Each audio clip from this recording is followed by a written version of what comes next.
जागतिक महिला दिनाचं औचित्य साधून भाजप आणि भागीरथी महिला संस्थेच्या वतीनं महिलांसाठी ठिकठिकाणी प्रशिक्षण शिबिरं घेण्यात येत आहेत। या अंतर्गत शिवाजी पेठेतील वेताळमाळ तालमीजवळ प्रशिक्षण शिबिर घेण्यात आलं। या शिबिराला परिसरातील महिलांचा चांगला प्रतिसाद मिळाला। महिला दिनानिमित्त ज्येष्ठ महिलांचा सत्कारही यावेळी करण्यात आला। तसंच खाद्य महोत्सव स्पर्धेतील विजेत्या महिलांना भागीरथी महिला संस्थेच्या अध्यक्षा सौभाग्यवती अरुंधती महाडिक यांच्या हस्ते बक्षिसं देण्यात आली।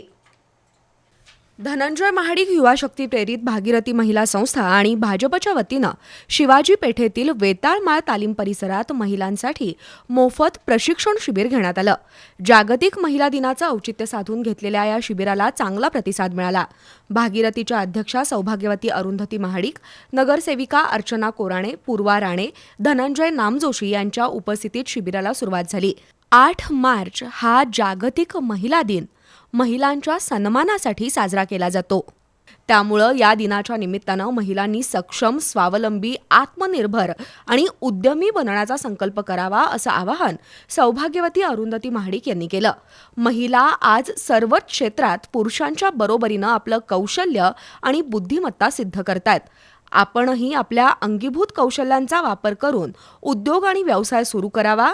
त्यासाठी अर्थसहाय्य करायला भागीरथी पतसंस्था सज्ज असल्याचं सौभाग्यवती महाडिक यांनी सांगितलं। तर नगरसेविका अर्चना कोराणे आणि पूर्वा राणे यांनीही मनोगत व्यक्त करत महिलांनी रोजच्या रगाड्यातून बाहेर पडत स्वतःकडे लक्ष देणं, आरोग्य जपणं, उद्योग व्यवसायाच्या माध्यमातून स्वतःची ओळख निर्माण करणं गरजेचं असल्याचं सांगितलं। दरम्यान परिसरातील ज्येष्ठ महिलांचा सन्मान करण्यात आला। जागतिक महिला दिनानिमित्त घेतलेल्या खाद्य महोत्सव स्पर्धेतील विजेत्या महिलांना मान्यवरांच्या हस्ते बक्षिसं देण्यात आली। त्यानंतर प्रशिक्षिका अश्विनी वास्कर यांनी महिलांना विविध पदार्थ आणि वस्तू बनवण्याचं प्रात्यक्षिकांसह प्रशिक्षण दिलं। तसंच शासनाच्या विविध योजनांबाबत माहिती देण्यात आली। या शिबिराला स्नेहल कोराणे, स्वाती चव्हाण, संगीता चव्हाण यांच्यासह वेताळमाळ तालीम परिसरातील महिला उपस्थित होत्या।